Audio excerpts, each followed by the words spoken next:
Good evening. Tonight I will be presenting the 2014-15 annual budget. The budget, of course, has a direct impact on our students and the educational programs that we can provide. This is just meant to be an overview. If you have specific questions about a particular expense or a particular line item, let me know, and I'll be able to answer it, but also if I need to pull something up onto the screen, I'll be able to do that as well. So first I'm going to go over all the different funds that we have at the school district. We have 8 different funds, and our main fund is our operating fund. And when you think of a fund, think of it as a bucket to account for revenue and expense that has a specific purpose, or it's restricted in some way. The operating fund is used to pay for our day-to-day operating expenditures. Most of it is salaries and benefits. About 86% of our operating fund is used to pay for salaries and benefits. Next is our activity accounts fund. This is used for such things as student fundraising, different student groups that have activities. We also account for when we rent our facilities and our fields and gyms. The revenue for that flows through here, and then we have some expenses that come out of these accounts to maintain those areas. Our maintenance fund, that has a 20-cent tax levy, about $2.5 million. These funds are used to pay for maintaining and improving our buildings and sites. Technology fund also has a 20-cent tax levy. These funds are used to purchase technology equipment and also to service them. And some of this fund is used to pay for technology staff. Our Kirkwood Early Childhood Center, or KECC fund. This fund is used for our preschool program at KECC. It also has we account for our Adventure Club program in this fund and our Summer Adventure Club program. The Adventure Club is our before and after care program, and then the summer program is camps. And so the revenue for this fund is tuition or fees that we collect, and then most of the expenses is for salaries and benefits. Our debt service fund, we have a 36.5-cent tax levy. That revenue is used to pay for principal and interest on general obligation bonds. Construction fund, we set this fund up in 2010 when we passed Proposition I.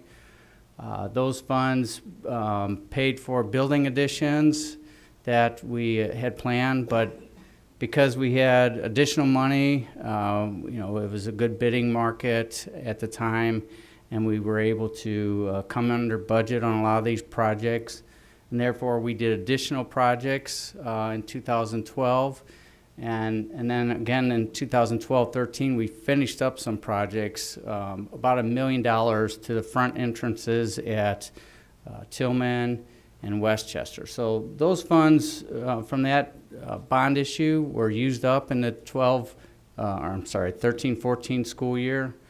Now what we're using this fund for is the natatorium. So the money that's donated will flow into this fund, and then so will the expenditures that will be used to pay for the construction work of the pool.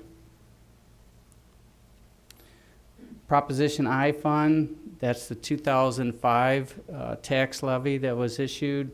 That was also a 20-cent tax levy. At the time we issued bonds back in 2005. Those bonds were refinanced in 2013. We then, because of savings and we had some additional money, we were able to issue additional bonds this past spring in 2014 to do some additional project at the high school. It's going to be used to pay for a portion of the stadium work and then also band and journalism. And so that fund is being used to pay for some of the construction expense, but also principal and interest on the 2013 refinance bonds and the 2014 bond issue.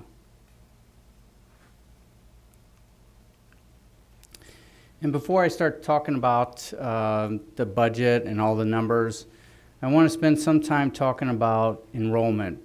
Yes? Proposition I fund, that is an ongoing fund, right? That doesn't sunset at any point, or does it? It sunsets in 2025. Okay, thank you. Enrollment is probably the major component that drives our expenditure budget. And so you'll notice that in the last 5 years, our enrollment has gone up significantly. So it's gone up 14% since 2009-10.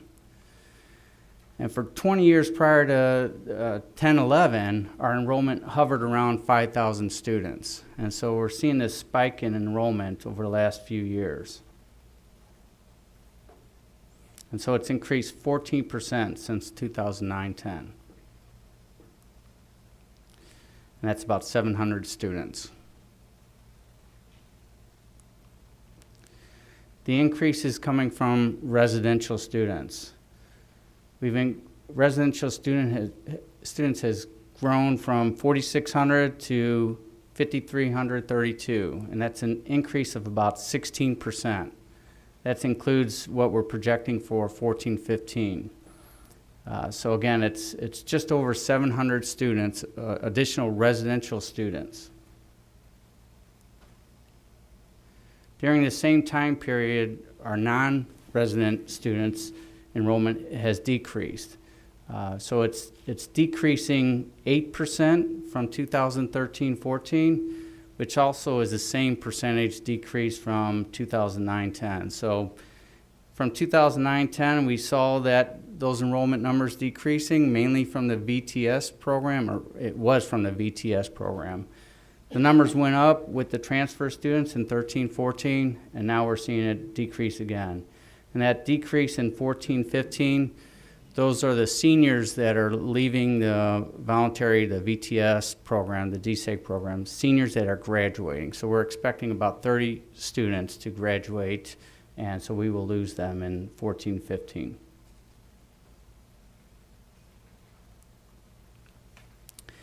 This enrollment growth creates a need to hire additional staff.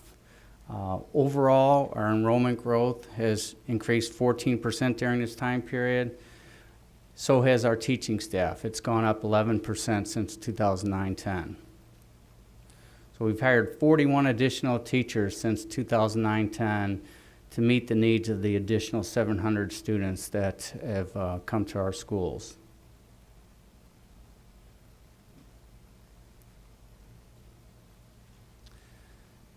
This graph shows our revenue and expenditures over the last 5 years. Revenue is in blue and expenditures are in red. For the last few years, our budget's been balanced, and we've actually been able to add money to our fund balance, our reserves. Since 2008, property taxes are about 5% lower than what they were, and we haven't seen any major increase since then. Most of our revenue comes from property taxes. So we're really not seeing any increase in revenue. And in fact, in 14-15, we're projecting that our revenues will decrease about $386,000.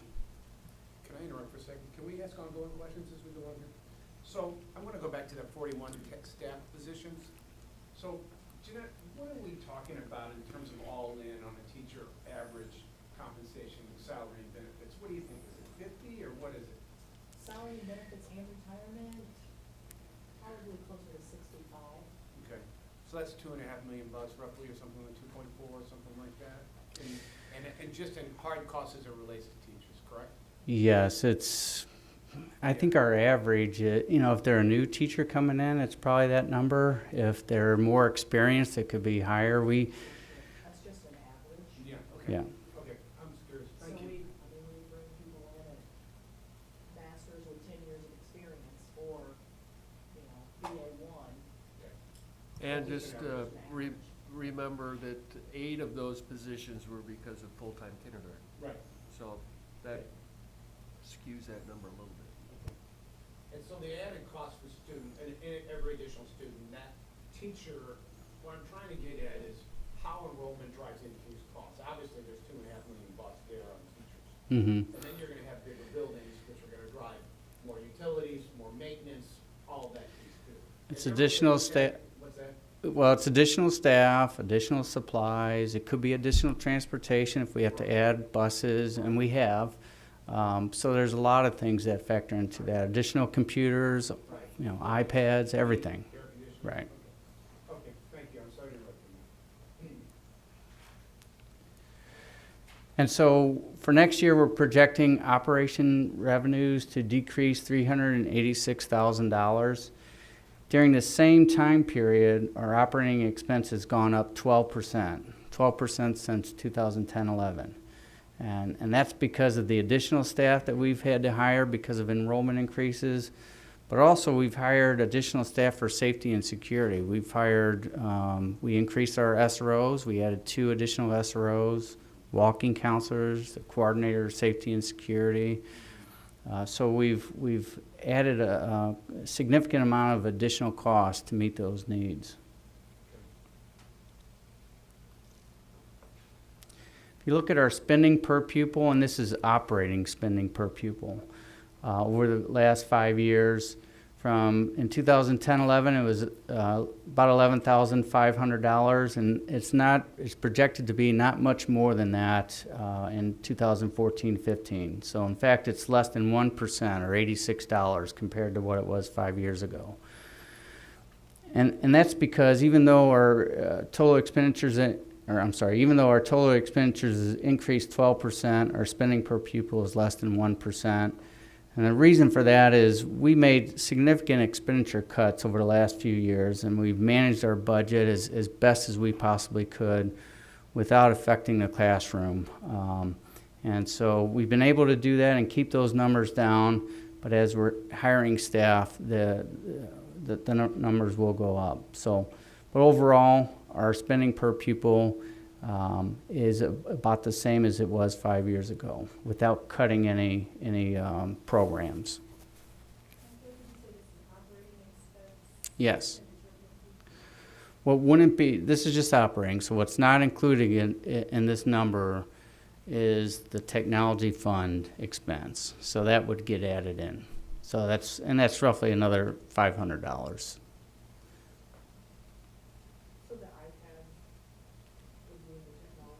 Yes.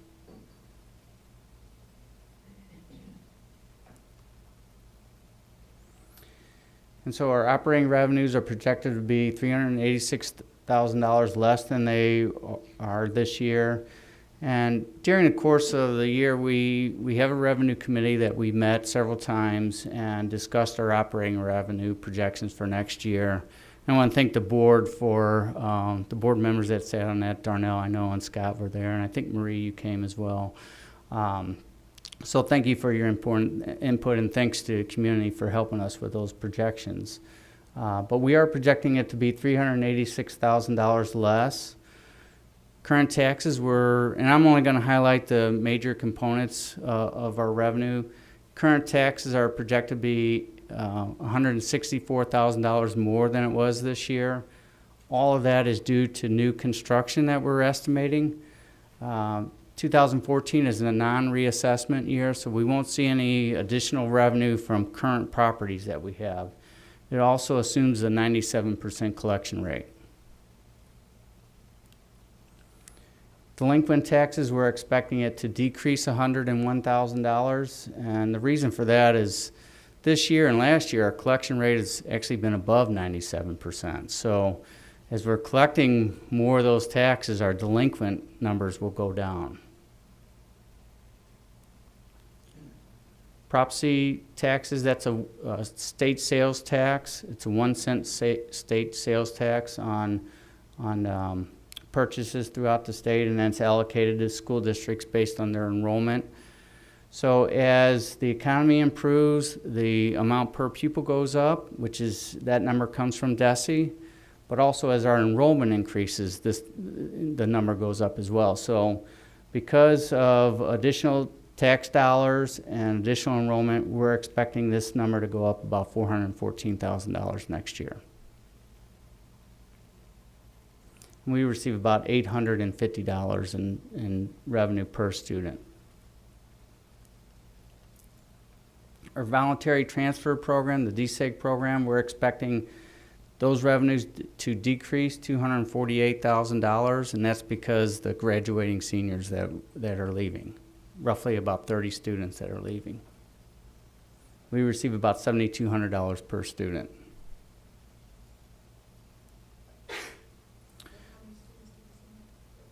About 30.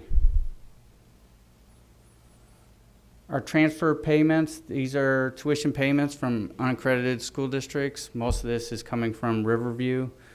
We're projecting that number will decrease about $611,000 from this current year. And that's the projected amount is a conservative estimate. We talked quite a bit with our revenue committee about this. We're using $7,200 per student, which is what we're receiving for the VTS program. So we thought that was a good estimate at the time when we were holding those meetings. Now, things have changed because of the new law, but, you know, we're still not sure. That number, we're not sure where we're going to go with that yet. But for now, we're projecting $7,200 per student.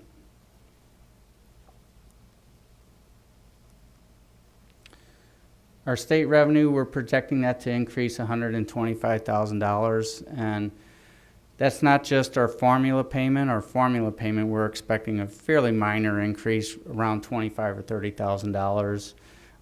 Part of that is due to additional enrollment, but also what's included in this number is our early childhood special ed program. The state pays us for 100% of those expenditures. So as those expenditures go up, mainly from the staff raises that they receive, then the state pays us more. Then also the Missouri Preschool Project Grant, that's a new grant that we got approved this year. This year was $95,000, next year it's $124,000. So there's an increase of about $30,000. So all that's included in this number. And then the other miscellaneous revenue decrease of about $129,000. So that's really everything else that I didn't talk about. Some of the larger pieces in there are financial institutions tax. We're expecting that to be, we had a fairly large payment this year. We're not expecting that to be as large. It's roughly $50,000 of that amount. Also our food service revenue, Chartwells, who is our food service contractor, the projections that they gave us is down some. And then there's a few other smaller components, but altogether it's about a decrease of about $129,000 for next year. So altogether that comes up to about $386,000. Does anybody have any questions about revenue? Okay. This graph shows how where our revenue comes from. And so you'll see most of it comes from local sources. 89% or 89 cents of every dollar that we receive comes from our local community. And most of that is property tax revenue. We receive about $925,000 or 1% from the county, $4.4 million from the state, which is 7%, and then federal revenue, $1.3 million or 2%. And this doesn't change very much from year to year. It's pretty consistently about 90% of our revenues come from local sources.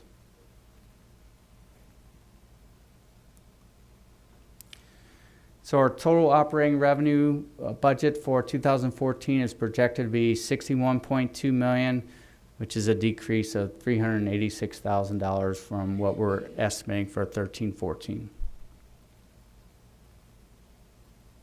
Okay. And you had a chart in there already that showed it over 5 years and it's been relatively flat, right? You already shown that? Yes, that was a few slides ago. Last few years it's been relatively flat. This year it went up a little bit because of the transfer payments. And then next year we're expecting it to decrease. So our operating expenditures are projected to increase $3.3 million. About half of it is coming from additional staff that we have to hire to keep enrollment class sizes within the guidelines that have been established. So that amount is $1,596,000. And so the biggest part of that is the additional staff to enrollment, $1.3 million. We also have some additional staff for the Missouri Preschool Project Grant, and then early childhood special ed, that's $157,000. And then the last component is additional staff, security, and grounds maintenance. We hired an additional walking counselor and then a grounds maintenance person. That's $87,000. So Mike, this additional staff is the 41 positions that we talked about? No, it's 12 positions. The 41 positions is over the last 5 years. Yeah. Yes. And are these attributed to any of the transfers coming in, or just residential growth? It's mainly residential growth. It's that the additional staff. It's the teachers, and there's a contingency in there as well. There's we have a contingency of 4 teachers, which is about $275,000 of that amount. So we haven't issued contracts for those yet, but if enrollment continues to go up, then we may need to issue those contracts. But it also includes the administrative interns. They're paid on a teacher contract, so it includes those 2 positions. It includes ELL, or English language learners, yes, and then 2 facilitators. So Mike, not to get confused by the numbers, but when you talk about 12 staff members coming to $1.3 million, that's like $112,000 a staff member. So where is why? Well, it's 12 teachers. 4 of them are contingency. So 8 teachers plus the 4 contingency, plus the admin interns, facilitators. Yeah. Hey, The preschool early childhood, will any of the staff, that comes out of our budget, not the grant? Well, this is expenditures. So the expenditures are part of the operating fund, but on that previous slide where I showed revenues, so there's revenue comes in from the grant to pay for these expenditures. So it's on both sides, revenue and expense. Also, I would just add for the teachers, the interns, they did, we want them to work beyond the regular school year. So they each work 20 days, either before or after, or a combination. So that extends their contract and bumps up their salary.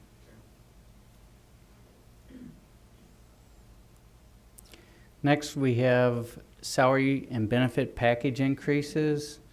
And so that number is $1,488,000. A little over $1 million went to the teachers, $289,000 went to support staff, and then $145,000 went to administration.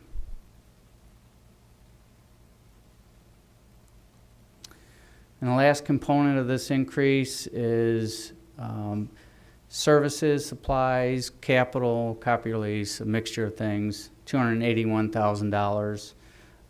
And really the bulk of this comes from our carryover funds. Each year, what we allow all the schools and departments to do, if they save 10% of their budget, they're allowed to carry it over. And that number that was saved was about $103,000. So when you compare one year to the next, it's a savings in one year and an increase in the other. So it really shows as a $206,000 increase. So $206,000 of that 281 is from the carryover that we allow as a cost-saving measure. And so when you break it out, $2.4 million of that increase is for additional teachers and the teachers package. $533,000 is for support, additional support personnel in their package.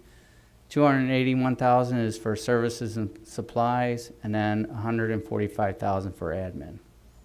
Which always seems true. It seems you're always in, like most enterprises, 90% of your cost is really people related, and it's really driven by the enrollment at this point. Yes, I mean, okay. exactly. And our 86% of our budget is people. And so as those enrollment numbers go up and we try to stay within the recommended classroom size guidelines, we have to add more staff to stick within those guidelines. So this shows our total operating expenditures by object. And so for salaries, $44.7 million, it's 68%. Benefits is $12 million or 18.5%. So the combination of those two, salaries and benefits, is over 86%. Services, that would include things such as transportation, insurance, and a variety of things. That's $4.6 million or 7%. Supplies, $3.9 million, just under 6%. And then we have equipment, which is under 1%. Other, that is principal and interest on our copier leases, $80,000 for other.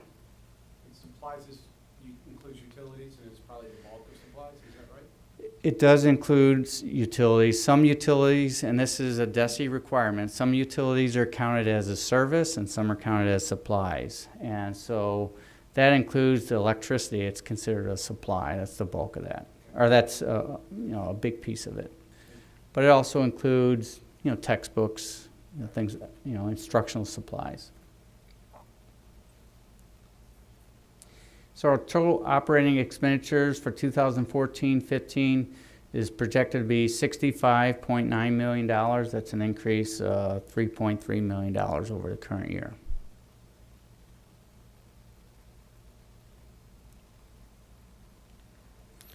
This graph shows our operating fund balance, our reserves.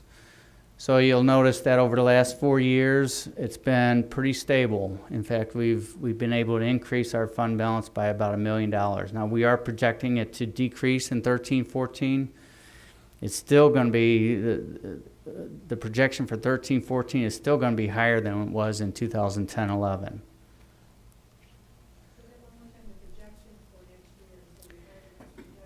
No, the projection for this current year that we're in is just over $18 million, which is higher than what it was in 2010-11. And that's because of the expenditure cuts that we've made over the last few years. So we've cut $3.5 million out of our budget. We cut staff. We had early retirement incentive programs, which enabled us to replace some staff, some high-quality staff with other high-quality staff, but they just cost less. We cut all of our equipment and supply budgets by 10%. Haven't reinstated that. We cut out our furniture and equipment budgets completely. That hasn't been reinstated. So we've really tightened our belts, and that enabled us to stabilize our fund balance. But as enrollment goes up, it's going to have a direct impact on our expenditure budget and our fund balance. So we are projecting it to decrease in 14-15. So for 13-14, $18 million is what we're projecting in the reserves. That's 27.4% decrease of about $875,000. That's a projection. I'm hopeful that it comes in better than that. We're real close to the end of the year. I do think it'll come in a little bit better than that. We need to have 20% in our fund balance in reserves so that we don't have to borrow money because, as you know, most of our tax dollars is property tax revenue, comes in December and January, so we have to have money in the bank to meet all the expenditure needs up through the end of November. And so that number is, we need 20%, it's roughly $13 million. And for 14-15, we're projecting our reserves to be $13.4 million. That's just under 20%. It's a decrease of about $4.6 million. I do believe this is a worst case scenario. I don't think it'll be that bad. I do expect some revenues come in a little bit better. I do expect that we will have some savings and expenditures. We will, of course, be very diligent and look for any ways to save and to cut next year. So I do expect that to come in better, and we should be above 20%, but we're getting close to that 20% level.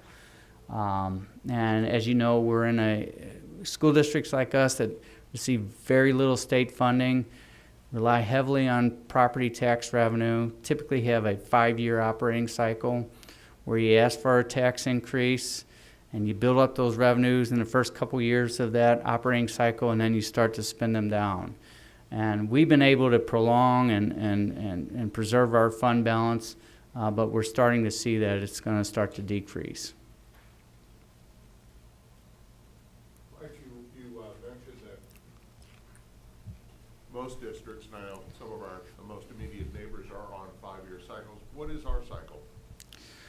Well, we have a 5-year cycle as well, but of course we want to extend it as long as we possibly can. The last time we had a significant increase in revenue was back in related to the 2005 tax increase, Proposition I, back in 2005. And those revenues came in 2006 and 2007. So we had some significant increases in revenue then, and we've been able to manage our budget over the years and prolong the time between that period and when we think we're going to have to go back to the voters, which is a year or 2 years from now. So all in will probably be about 10 years between the last time we went out and the next time we need to go out. Yes. And Prop I, by its nature, is really for capital improvements. We can't use those funds for teachers in any regard, correct? Well, I think that's where people get a little confused, or go on. Okay. That Prop I was a leasehold revenue bond issue. It was a 20-cent tax levy to do construction work. But at the time, it was, the way the ballot language was written, it was, we asked voters to approve raising our tax rate ceiling to $3 and it went up to the first year, 2005, it went up to $3.75, and then it went up another nickel the next 2 years. So it went up to a total of $3.85 by 2007. But that was the ceiling, and that was applied to assessed value. So what happened is assessed values went up in 05 and 07, and so it generated additional tax revenue. That ceiling generated additional tax revenue.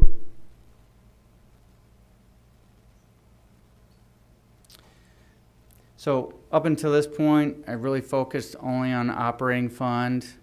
If you don't have any other questions, I'll move on to these non-operating funds, which we have 7 more, but I won't spend a whole lot of time on these. Does anybody have any questions about operating? With the additional stuff that we're adding, are we within the board policy as far as classroom size? Yes. Yep. And do you think with the spin down to right there for 20%, we're gonna be able to make it to the $100,000 based on the numbers that you see today? Well, we're okay this year. This year we're going to end up with 27%. And so next year, the end of June 2015, we're going to be at right around 20%, which then means we get to November 2015 and we're still okay. It's that following year where the end of 2015-16 where we're going to be below 20%. And if we would say have an operating fund question on the ballot in, say, the fall of 2015, we wouldn't actually collect those dollars until December of 2016. Mm-hmm. So there would be a lag there. That 16-17 year, from July 1st to 16, we could be down to 7 or 8 million, and would probably have to borrow short term. Yep. That's what I was thinking. Yeah. We probably have to borrow. Yep. Each year. We're not going to the bond, we're not going to go to the 415, so no matter what, we're going to at least borrow for 1 year. Most Yep. likely. If we continue to see the trends we're seeing right now. Yep. What you have today. Yep. That would be the truth. And the reason for that lag is we set tax rates in September. So if you vote on the increase in November, we had already set those tax rates. So we would have to vote on it prior to September to see the additional revenue in December and January. And what are the eligible elections on which we could put this on the ballot? I believe just April and November. Yep. and we would need a simple majority. So 13, 14, we're at 27%, 14, 15, you're at 20%. You have, I don't remember seeing a projection in here for 15, 16. No, we don't show that in the budget document. Now, I do have long-range planning, but there's a lot of variables. You know, it will drop down to, you know, assuming everything kind of plays out as it is, you know, you could imagine or expect that it would drop another roughly $4 million the following year. What are the conditions that require a supermajority, EJ, in terms of voting? What triggers that? Capital bond. Thank you. Okay, so I'm going to briefly talk about these funds. Our first one is our activity accounts fund. Again, that is for different student activities, our rental accounts, soda commissions, those things. So our revenue projections for next year are $1.8 million. Expenditures are $2 million. The reason for the increase, we're using about $200,000 that's in our rental account reserve to pay for a portion of the band and journalism project. So that was a planned expenditure. And so, and as you see as I show these different revenue and expenditures, if you see that the expenditures are higher than the revenue, it's because we're using some of the reserves. It was a plan, you know, we had saved those reserves and built up those reserves to do different projects to meet the needs of our kids. So you'll see that on the next. Ending reserve for our activity accounts will be about $1.3 million. Maintenance fund, our revenue, again, it's the 20-cent tax levy. It's roughly $2.5 million in revenue that we receive each year. We've met a few different times over this past year to talk about our 5-year maintenance plan and different projects. And so we have a lot of projects happening this summer. And those projects that we discussed.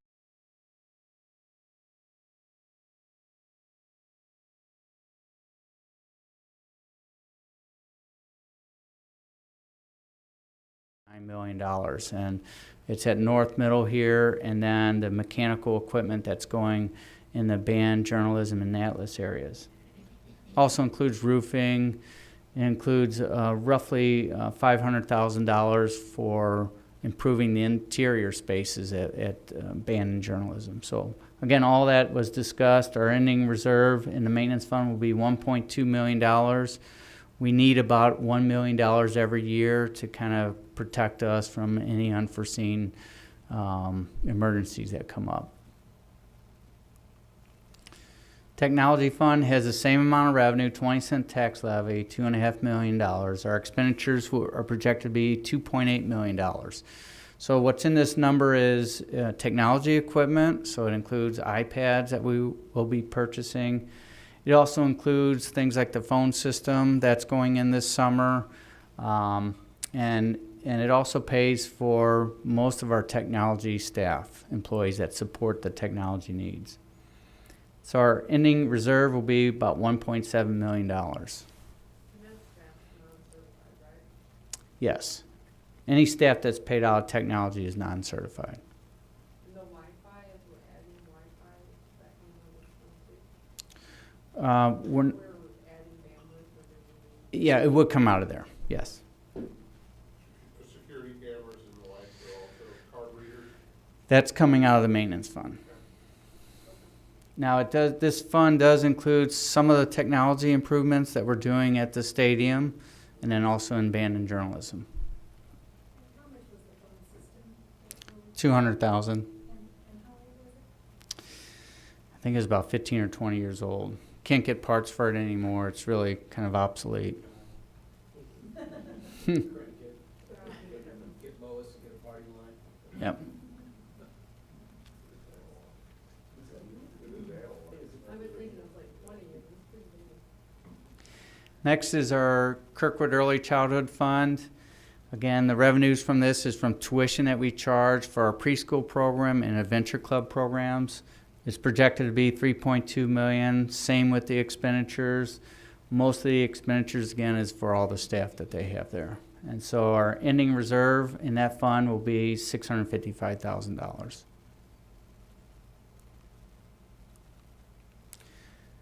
and that's not a fund you have a goal to maintain, to have $1 million. No, it isn't.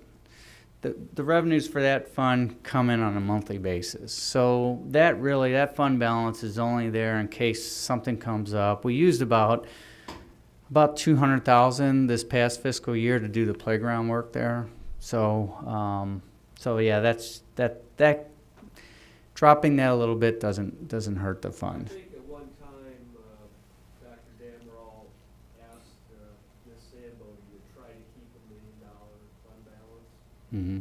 but it drops down once in a while. Yeah. And with some of the, trying to maintain parents as teachers, and, she's added some staff back, so. Yep. Next is our debt service fund. Revenues are projected to be $5 million. Most of that comes from our 36.5-cent tax levy for that fund.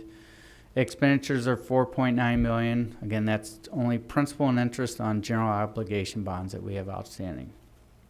And so our ending fund balance is $4.7 million. We're required to keep a reserve that's equal to 1 year of principal and interest. So it has to be about that amount of money. Our construction fund, as I discussed, it was going to go away this year as we spent all of the construction dollars. Now we're using it for the natatorium. So we're expecting $10 million in revenue to come in next year, and then we will spend the $10 million on the pool, or most of it. We have spent a little bit of that money now. I think it's been about $16,000 or $17,000. So this will get adjusted in July to the exact numbers that will be left over once we know what those are. Proposition I fund, again, it's a 20-cent tax levy, $2.5 million. It will be used to pay principal and interest on our 2013, these are leasehold revenue bonds, so 2013 leasehold revenue bonds, and the bonds that we just issued, the 2014 leasehold revenue bonds. What's also in this fund is the bond proceeds. So that's why you see that number, the expenditure number, $4.7 million, because next year not only will we be paying principal and interest, but we'll be using up the bond proceeds money that's being held in the reserve account. And then finally, I put in the operating fund because I want to show you the total operating, or the total revenue and expenditure budget. So again, our operating fund revenues, $61.2 million, expenditures, about $65.9 million, ending reserves, $13.4 million. And then when you look at the grand total revenues, $88.7 million, expenditures, $97.9 million. And overall, we have a reserve of $22.9, almost $23 million in reserve. Mike, just so I understand, the items above the operating line, the operating fund line, which is about $9.5 million or so, Mm-hmm. that cannot be used for operating fund deficiencies, is that right? That's correct. It's all restricted funds. These are siloed Right. funds. Right. Now, what we've talked about is if and when it comes time to where we may have to borrow, the first thing we would do would be borrow from ourselves and borrow from some of these funds. And most of this money, other than the debt service fund, has a separate bank account. And the construction fund, when we had money in it, had a separate bank account. All the other funds are all in the same bank account. And so all those funds are commingled together, and we're allowed to do that. And so we would borrow from ourselves before we need to get a tax anticipation note. But it's different from borrowing, because we would have specific covenants that require us to repay it.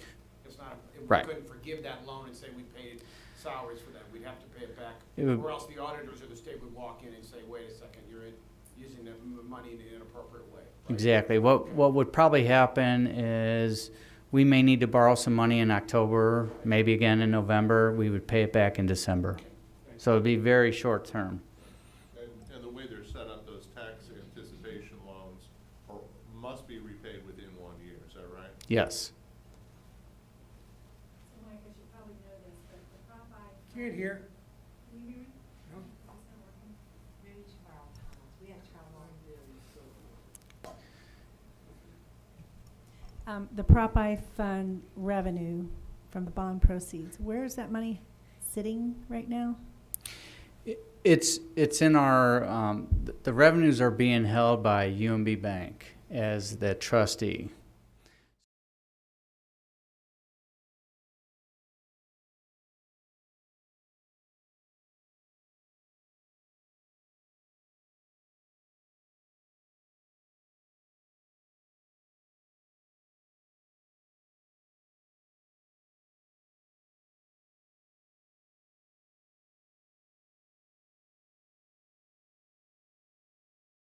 To be as fiscally responsible as we possibly can because we have some significant some significant issues to deal with increasing enrollment, you know, the added expenditures that we have, and then also the declining revenues. And so we'll do as best as we can to be as diligent and, you know, good stewards of the taxpayers' money to make sure we can maintain our budget as long as possible and not go out to ask for.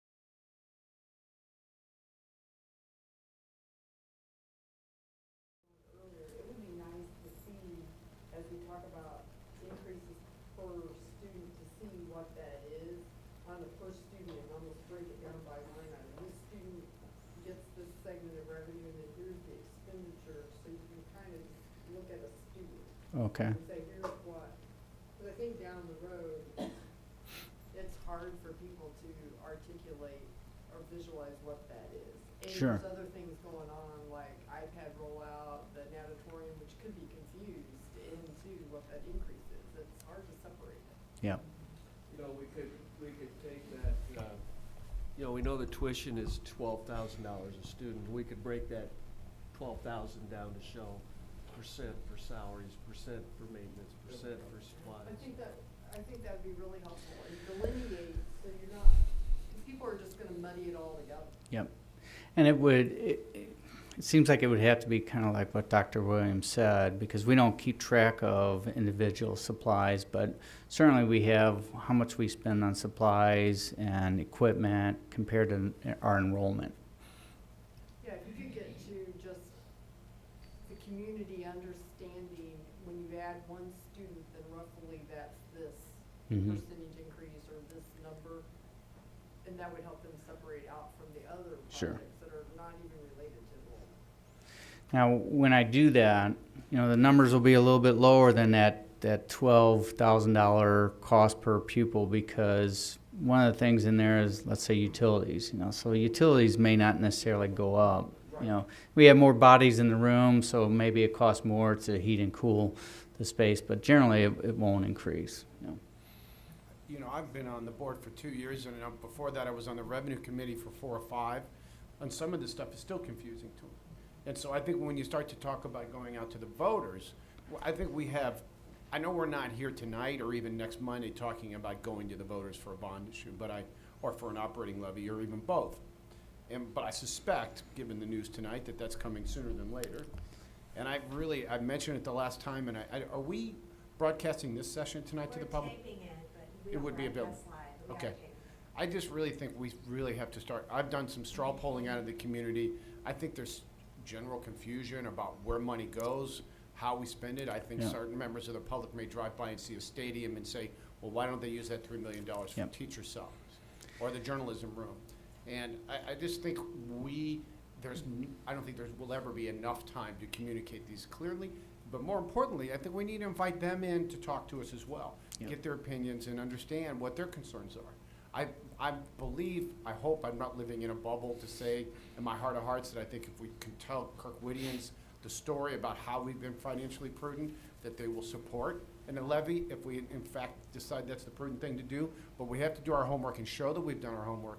And a part of that, I'm glad to hear you say, is we have to continue to look for money to save. And so Yes. if there are new ideas, if we need to have a new early retirement program, let's look at that. If we need to cut the building funds another 5%, whatever that may be, because if and when the time comes, we're gonna have to have a very true story to show the taxpayers that we've been as prudent as we can. Yes. That's actually the last slide, so I don't know if you have more questions. I'd be glad to answer any questions you have. Just that, it will be on the agenda next week to approve the proposed budget. And so we do want to try to answer any questions that you might have tonight. Of course, you'll have another opportunity next week at the board meeting. Mhm. Mike will give a condensed version of this presentation at the board meeting for you.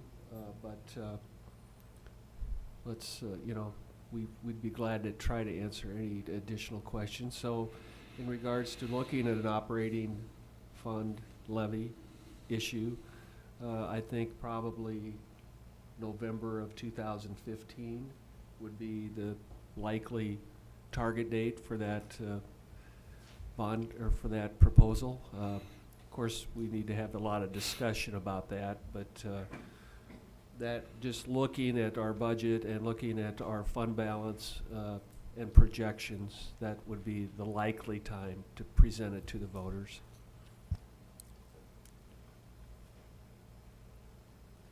And I think what Scott said is definitely true. We just have to tell the story. You know, we have to, the master facilities planning that we have going on, we have to be able to make sure that there's a dialogue and we can tell the story. And as long as we're able to do that, I think we'll be fine. Have you guys articulated or talked about how you want to go out to the community? Or, I mean, in terms of informally talking to this? Or is that something we need to do in the next few months? The main thing we discussed was kind of the timeline.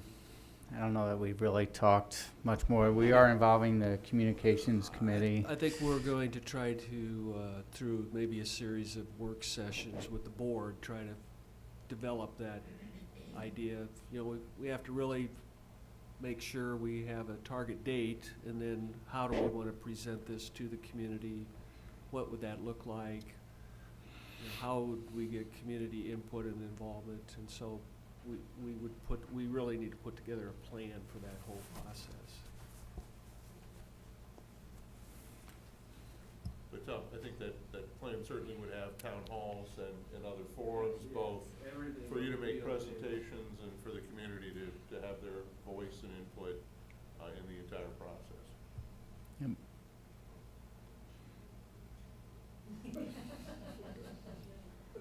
Have we talked about, as far as saving operationally, leveraging, and I don't know where we're at with like ebooks or things like that, and leveraging the iPads, and moving in that direction? Well, we've cut our textbook budget because anticipating needing less textbooks because of using iPads either.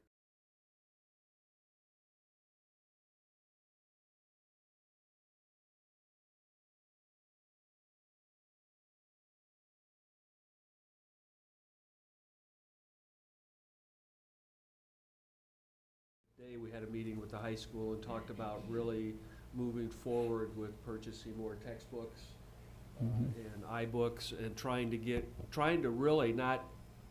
use as many free resources as possible, because there are so many free resources available. We really need to start scaling back on what we're purchasing in terms of resources. It's just amazing what's out there. So Yep.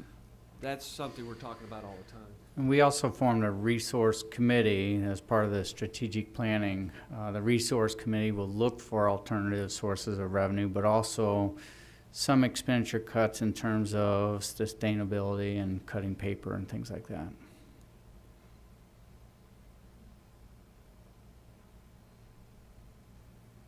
Thank you, Mike, for your presentation. I know it's a lot more clear to me this year. I know Good. for a number of reasons, but thank you. Great job. Thanks. And Mike, just a suggestion on, to the question that was posed by Janet and by Scott. you've got a nice chart on page 30 Uh-huh. that shows operating fund expenditures by object. And then on the next page, or 2 pages up, 32, per pupil operating fund expense. Maybe you can kind of merge those two into a candle Okay. chart, breaking that bar out by Okay. object. Mm-hmm. What, you said page 30? 30 and 32, yeah. Okay. All right, thanks. Yeah, thanks, Mike. Thank you. Does that conclude it? Just that we have our next regular board meeting next Monday night, June 16th at 7 PM.